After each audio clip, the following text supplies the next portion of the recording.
So I'm Vicky, the person behind the Tippytupps blog, and we're going to be doing something a little bit different today, which is a product review, but by video for a change. If you go over to the blog, you'll see lots of written reviews, toys, beauty, things like that, but we've never really done one by video before, so that's what I'm going to give a go to today.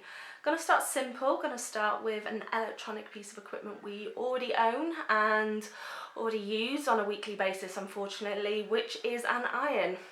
Are you excited yet? You should be.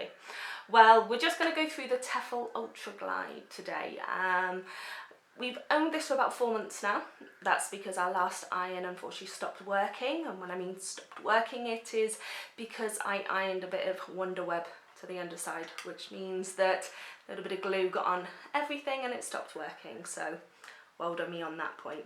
We went with the Tefal Ultraglide after a bit of reviews, and we kind of looked at the background, and it has got a few cool little functions. Okay, so here we go. The Tefal Ultraglide is plugged in, ready to go. It literally took about 30 seconds to heat up, which was really quickly, which was fabulous.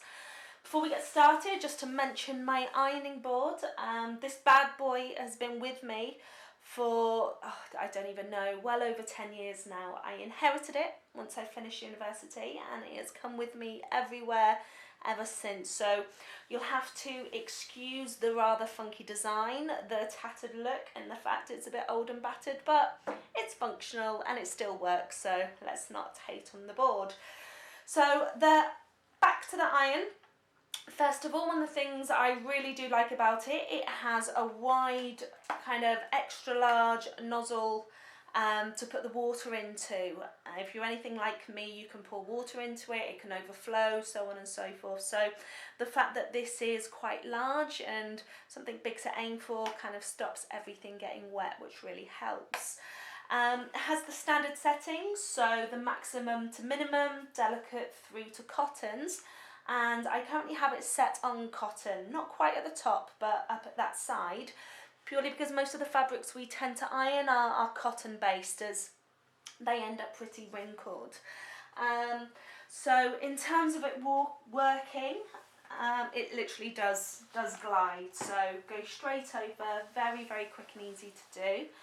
Good thing about it, I find, is I guess 2 ways of getting water onto it. So we have, first of all, the spray at the top. So as you're ironing, you can literally spray water directly onto it, iron over to get rid of stubborn creases.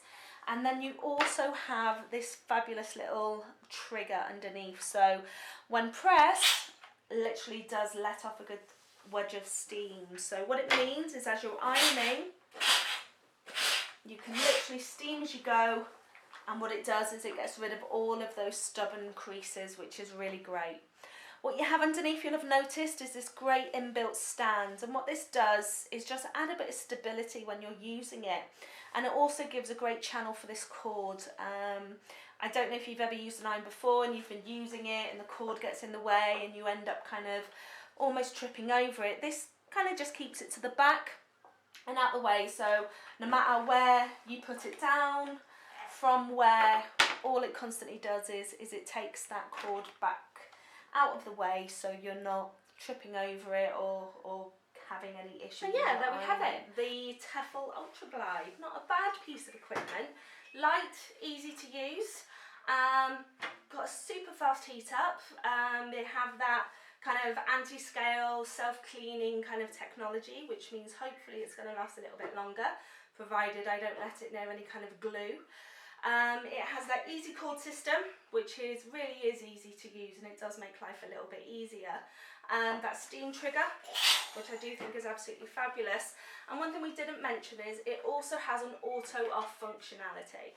And what that means, if you're anything like me and have a complete baby brain, and for some inexplicable reason end up leaving your iron on, this one does actually turn itself off if not moved for a certain period of time.